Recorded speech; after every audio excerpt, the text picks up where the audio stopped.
The hum was the first sign that something had gone wrong. It was not the clean whir of machinery or the electronic chirp of sensors. It was older, deeper, a bass vibration that came up through the soles of Dr. Eris Thorne's boots and settled in his teeth. It felt like the rock around them was resonating. This is a fictional scenario, a what-if story about what might happen if the Klerksdorp Spheres were something more than geology. Red light washed over the polished concrete walls of the containment chamber, strobing with the impersonal scream of the alarm. On the central pedestal, inside a bell jar of reinforced polyglass, 3 small spheres had begun to move.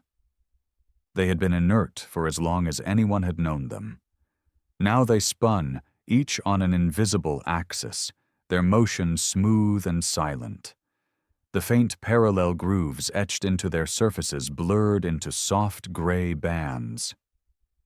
"Readings are off the scale," Lena Petrova said in his earpiece from the sealed control room. Her voice was tight. "Electromagnetic field strength is climbing exponentially. The spectrometer is losing it." Aris stood on the observation gantry, hands gripping the railing hard enough to hurt. For 20 years, these objects had been his private heresy. He had staked a career on the idea that they were not what the textbooks said. He had never imagined this. The hum deepened. The air in the chamber thickened, taking on a sharp, metallic bite. The spheres wobbled, then lifted cleanly from the black titanium pedestal. They rose a meter into the air and stopped, hovering with absolute confidence.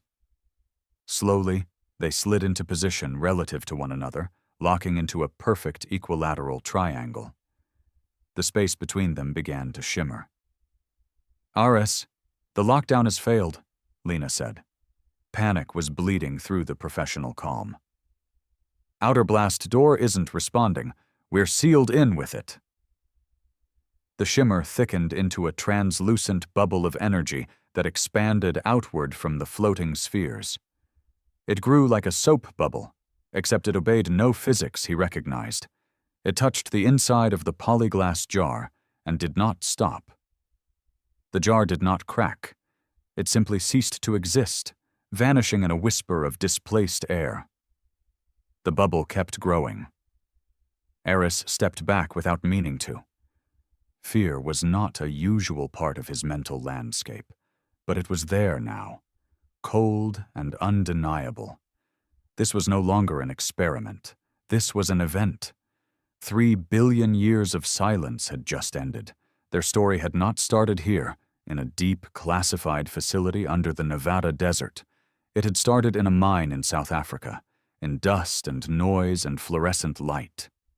In the late 1970s, miners working pyrophyllite deposits near Ottosdal, a quiet town in the western Transvaal, began finding them.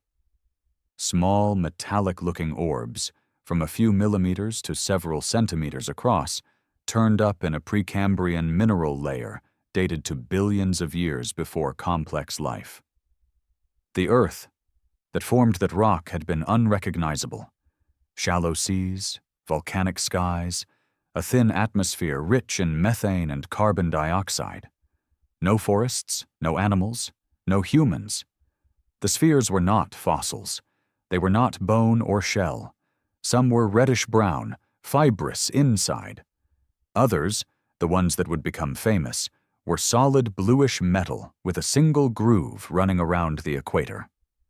Later finds had 2 or 3 parallel grooves. They were far harder than the host rock, so tough they could scratch steel. Their balance was the detail that refused to sit quietly. A physicist at the University of Potchefstroom had examined one and reported that its balance was so precise it exceeded his instrument's ability to measure deviation. The mass distribution was, as far as he could tell, perfect. He called it inexplicable. Officially, they were limonite concretions, natural spheroids formed by minerals accreting in layers around a core. The grooves, according to the papers, were artifacts of sedimentation and pressure. Odd, yes, but natural. They were photographed, catalogued, and filed away. A few went into museum basements, others ended up in private curiosity cabinets. The world moved on. Not everyone was satisfied. Concretions were rarely so perfectly spherical. Their grooves were rarely so clean, so uniform, and they were almost never balanced to within a hair's breadth of perfection. Aris Thorne, then a young geophysicist with more curiosity than caution, put that discomfort into print. His paper, Anomalous Spheroids of the Dominion Reef Supergroup, a case for pre-human macro-scale artifacts, argued that the sphere's age, composition, and precision suggested deliberate manufacture. The reaction from the mainstream had been swift and brutal. Funding dried up. Invitations stopped coming. He was nudged toward the door of respectable academia. Eventually, he ended up teaching introductory geology at a community college, his name a cautionary tale about flirting with fringe ideas. He never stopped thinking about the spheres. 2 years ago, the phone rang. A quiet program, run under the umbrella of a defense research agency whose name did not appear on public budgets, had been set up to reevaluate certain out-of-place artifacts with modern tools. Among them were 3 of the best-preserved Klerksdorp Spheres. They wanted them scanned with equipment that had not existed in the 1970s. They wanted someone who knew their history. They wanted someone obsessive. They wanted Aris Thorne. Hours before the alarms, the facility had been calm. The deep geological containment facility was less a building than a hole in the earth. Engineers had hollowed a chamber out of solid granite nearly a mile down, lined it with steel and concrete, and connected it to the surface with a single fortified shaft. It was built to hold the kind of things the world never got to hear about. Aris had passed through the final airlock and into the control room. A glass-fronted box looking down into the central chamber. Arrays of holographic displays hovered in the air. Cables disappeared into armored conduits in the floor. Lena Petrova stood at the main console, slim hands flicking through data. She was a quantum physicist from MIT, seconded here for her ability to read the world in equations. To her, the spheres were an anomalous data set. "Everything is calibrated," she said, eyes on a shifting cloud of figures. "Quantum resonance scanner is up. Emitter array is ready to sweep from long-wave radio up into gamma." "You still think they're just rocks?" Aris said. It was almost a joke. "I think," Lena said, finally looking up at him, "that they are geologic specimens with interesting claims attached. What the data shows, I will believe." Down in the chamber, the 3 spheres sat on their pedestal like oversized bearings. Under the harsh lights, they were dull and unremarkable. "Start with the scanner," Aris said. "Let's see what we're actually dealing with." Lena nodded and tapped a command. "Initiating quantum resonance scan.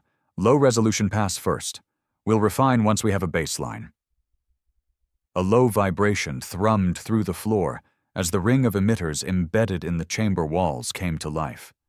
On the main display, 3 wire-frame shells appeared, representing the spheres.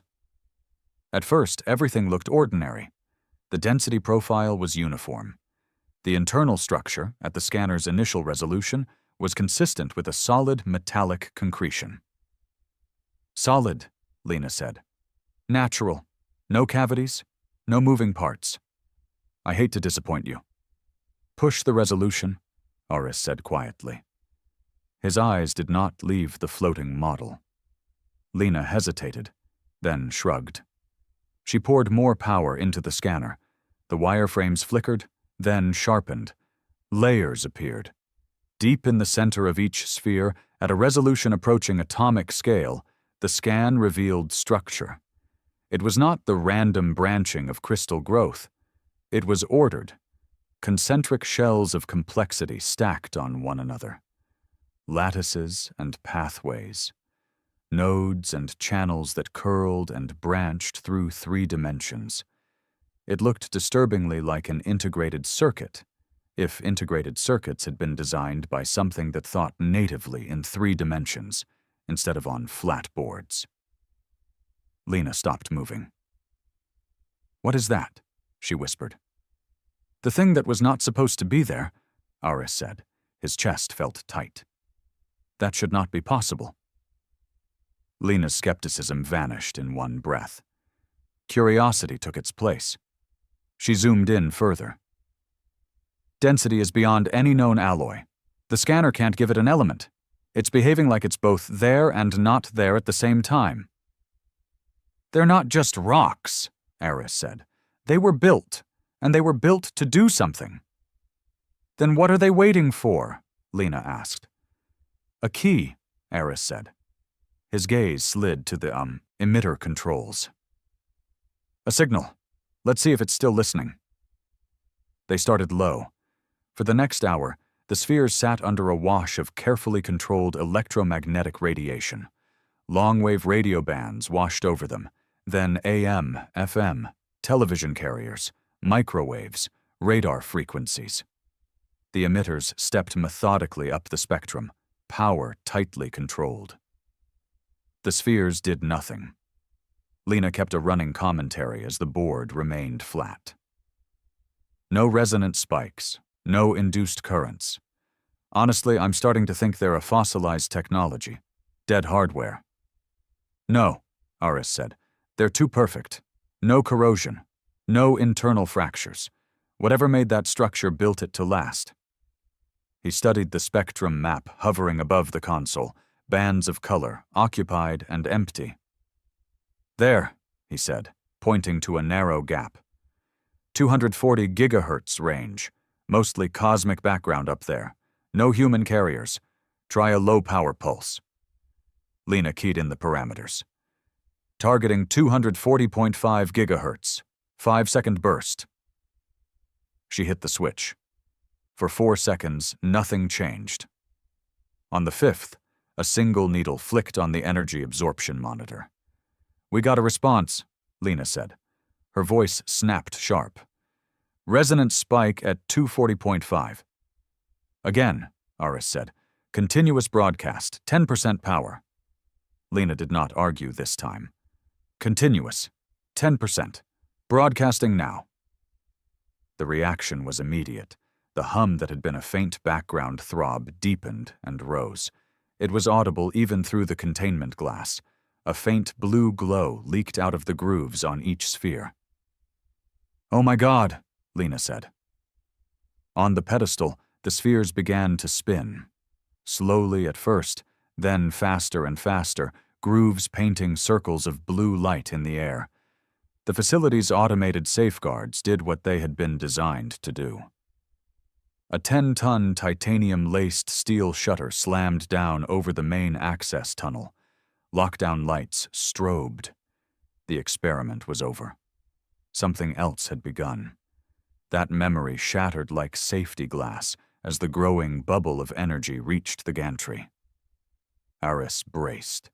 He expected impact, heat, the tearing pain of being erased. The field washed through him without resistance. There was no burn, no shock. It was like walking through fog that did not care he existed. He staggered, then caught himself. His body was intact. The air was not. He took a breath and gagged. The taste was thick and wrong, sulfur, metal, something sharp that burned his throat. Inside his helmet, a red overlay flashed up across his visor. Atmospheric hazard. Oxygen levels critical. "Lena, what are the readings?" he rasped. His suit systems had switched to internal rebreather, but the external sensors were still sampling. "Oxygen at 8% and falling," she said. Her voice was tight. "Nitrogen steady, methane 12%, ammonia 5, multiple unknowns. Pressure is rising." Aris stared down into the chamber. The spheres hung at the center of the field, glowing steadily. They were not lashing out. They were not launching beams or projectiles. They were working. "It's a terraforming engine," he said. The realization arrived fully formed. "Localized. It's not attacking our atmosphere, it's replacing it." Replacing it with what? Lena demanded. We can't breathe this. It's Archean, Aris said. His mind flipped through geologic epochs. 3 billion years ago, methane, low oxygen, volcanic gases. It's not inventing anything new. It's recreating the atmosphere it knows. A new voice cut in over their comms, crisp and controlled. Dr. Thorne, this is General Madsen. Status report. Now. Madsen directed the facility from a hardened command center 20 miles away. For him, anomalies were problems. Problems had containment protocols. General, Aris said, the artifacts have activated. They've generated an energy field that's altering atmospheric composition in the chamber. It's expanding, but so far it's contained to the facility. I have the feeds, Madsen said. My people tell me that contained environment is lethal to humans and expanding at 1 meter per second, that it has breached primary containment. Is that accurate? Yes, but the field appears stable. It is an unknown technology actively transforming your environment into something that will kill you, Madsen said. That is the definition of unstable. What is its power source? Lena answered. We don't know. It appears to be drawing from ambient radiation, heat from the lights, the facility's grid. Conversion efficiency is near perfect. The equations don't close. The field pulsed. Its edge crept closer to the control room window, a shimmering boundary between eras. Dr. Petrova, Madsen said, failsafe protocol is now active. I have authorized thermite purge. In 120 seconds, the chamber and all contents will be incinerated. You and Dr. Thorne have that long to reach the emergency airlock behind your control room. Aris felt the floor tilt under his feet. General, you can't, he said. This is the greatest discovery in human history. You'd destroy it? I will not allow that effect to reach the surface, Madsen said. My duty is clear. Your 2 minutes started 30 seconds ago. Panic clawed at Aris's chest. Not at dying. At losing this. He forced himself to think. The spheres glowed steadily, grooves bright with work. Machines, not monsters, running a program that was older than multicellular life. Why now? Because they had given it the key. He pictured the grooves, not as a simple decorative band, but as he'd seen them under magnification. Labyrinths of ridges and valleys packed with structure. Not decoration. Data. It's not primarily a terraformer, Aris said, words tumbling. Out. That's a side effect. Aris, what are you talking about? Lena stood by the airlock panel, hand hovering.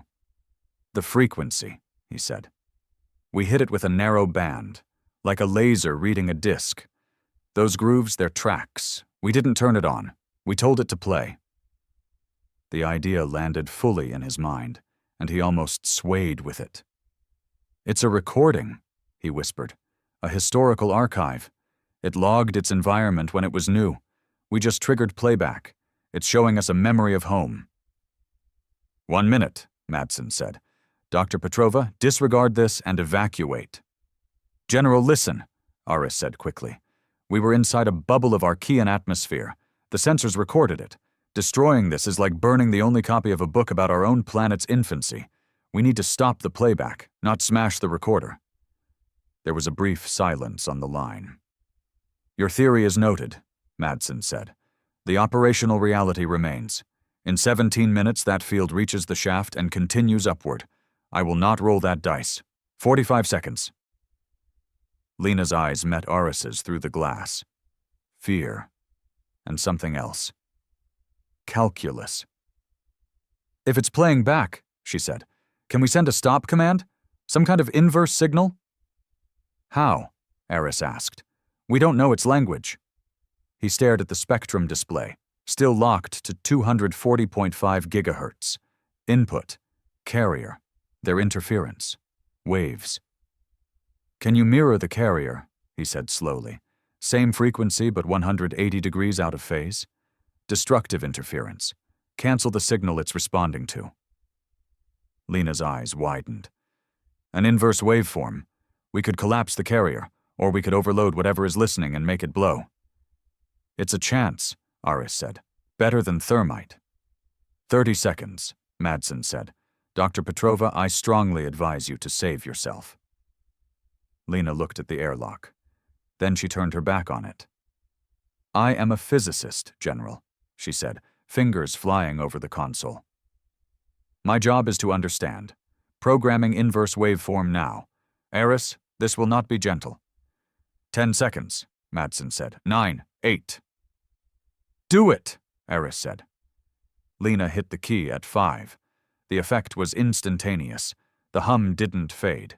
It spiked. It leaped up into a shriek that drove spikes of pain into Aris's skull. The blue light in the grooves flared white-hot.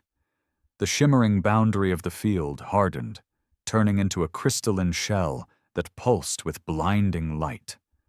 Lena cried out and shielded her eyes. Power flickered. The main lights died, plunging the chamber into the dark red of emergency backups. The spheres did not go quietly. The shriek climbed beyond hearing, but the pressure in the air said it was still there, shaking atoms apart. Hairline fractures glowing with internal light spiderwebbed across the crystal surface. It looked ready to blow outward like a bomb. This was the overload they had feared. They had not sent a polite stop command.